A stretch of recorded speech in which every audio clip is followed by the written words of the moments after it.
سنیں حضور کیا فرماتے ہیں۔ نبی پاک صاحب العلاق صلی اللہ تعالی علیہ وسلم فرماتے ہیں، مسند امام احمد بن حنبل دیکھیے، فرمایا رب اس وقت بڑا ہی مسکرائے گا جب قاتل بھی جنت میں جائے گا، مقتول بھی جنت میں جائے گا۔ یا رسول اللہ مقتول تو گیا، یہ قاتل کیسے چلا گیا؟ حضور فرماتے ہیں جائے گا، اور جائے گا اور رب مسکرائے گا جو اس کی شان کے لائق ہے۔ یا رسول اللہ کس طرح؟ تو نبی پاک صلی اللہ علیہ وسلم فرمانے لگے اس نے ایک مومن کو قتل کیا تھا، وہ شہید ہو کے جنت میں چلا گیا، اب اللہ نے بعد میں اسے توبہ کی توفیق دے دی۔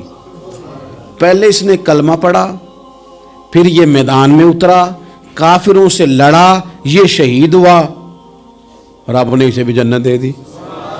قاتل بھی جنت میں، مقتول بھی جنت میں، اور بات اتنی انوکھی ہے کہ رب دیکھ کے مسکرا رہا ہے جو اس کی شان کے لائق ہے۔ ہم جلدی میں ہیں، ہم انتظار نہیں کر رہے کہ شاید توبہ کر جائے، ہم انتظار نہیں کر رہے۔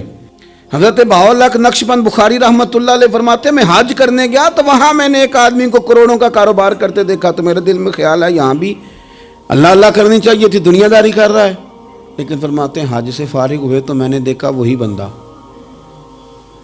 سارا کچھ رب کی بارگاہ میں خیرات کر رہا ہے، اور سینکڑوں غریب حاجی ہیں جن کو پورے پورے خرچے دے رہا ہے۔ تو میں نے وہیں اپنی سوچ سے توبہ کی کہ میں کہاں تھا، بڑی جلدی کھڑے نہ ہو جائیں۔ حضرت حسن بصری رحمۃ اللہ تعالیٰ علیہ ارشاد فرماتے ہیں کہ میں دریا کے کنارے گیا تو وہاں میں نے ایک شخص کو دیکھا، وہ اپنی ایک خاتون کی گود میں سر رکھ کے بیٹھا اور قریب ایک بوتل بھی پڑی ہے۔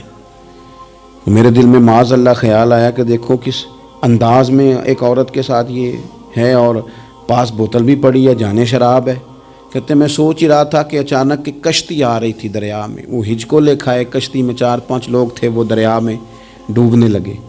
وہ آدمی تیزی سے اٹھا، دریا میں چھلانگ لگائی، پہلے ایک کو نکالا، پھر دوسرا نکالا، پھر تیسرا نکالا، ایک بندہ رہ گیا۔ کہنے لگا حضور مجھے تو آپ نے گناہگار سمجھا ہے، میں تو بڑے غلط انداز میں یہاں بیٹھا ہوں، آپ نے جو سوچا، چلیں یہ چوتھا بندہ آپ نکالنا ہے، کرے نا یہ کام، کرے نا یہ کام۔ بڑے بھولے بھالے، بڑے اللہ والے، ریاض آپ کو بس ہم ہی جانتے ہیں، اتنی جلدی فتویٰ۔ حضرت حسن بصری فرماتے ہیں میں پشیمان ہوا، میں نے کہا مجھے تیرنا نہیں آتا، تو دیر نہ کر، چوتھا ڈوب نہ جائے۔ کہتے اس نے چھلانگ لگائی، چوتھا بھی نکال لایا، اور کہنے لگا حضرت آپ نے جلدی کی سوچنے میں، یہ بی بی میری ماں ہے اور یہ سرکے کی بوتل ہے۔ ہم ماں بیٹے کا یہ مشغلہ ہے کہ یہ وہ جگہ ہے جہاں آ کے لوگ مسافر اترتے ہیں، اور یہاں سے کسی کا گھر 100 میل ہے، کسی کا 200 میل ہے۔ ہم صبح سرکہ، کھجوریں، روٹیاں لے کے یہاں آتے ہیں، مسافروں کی نوکری کرتے ہیں، کوئی پریشان ہو تو مدد کرتے ہیں۔ حضرت خواجہ حسن بصری فرماتے ہیں میں نے معافی مانگی، ان سے بھی مانگی، رب سے بھی مانگی۔ انہوں نے مانگ لی نا، بزرگ تھے، پر ہم کو نہیں تیار مانگنے کو۔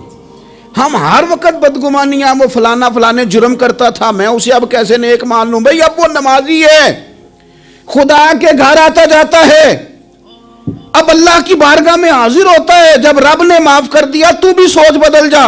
ہم نا گناہگاروں پر بھی فتویٰ دینے میں جلدی کرتے ہیں، اور نیکی پر بشارت دینے میں بھی جلدی کرتے ہیں، حالانکہ یہ ہماری ذمہ داری نہیں۔ پتہ نہیں اللہ تعالیٰ کس کو کب توفیق توبہ دے کے اپنے قریب کر لے، لیکن بڑی جلدی ہے، بڑی جلدی فتویٰ دینے میں۔ اور یہ فتویٰ صرف مفتیوں کا نہیں رہ گیا، یہ میری طرح کے، آپ کی طرح کے ڈھیروں لوگ ہیں جنہوں نے جیب میں فتوے ڈالے ہوئے۔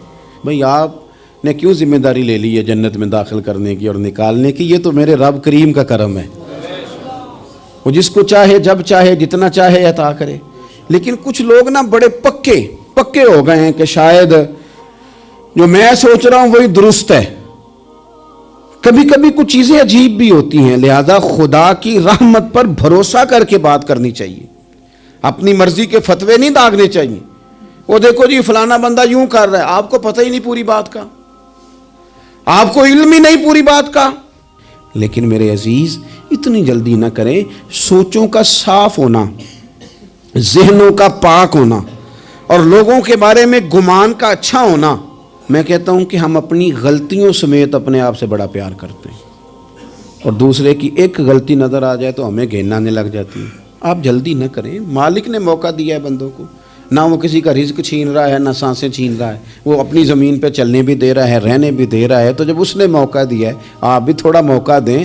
اللہ بڑا کریم ہے، دروازے کھولے گا، اس کے بندے اس کی بارگاہ تک پہنچیں گے۔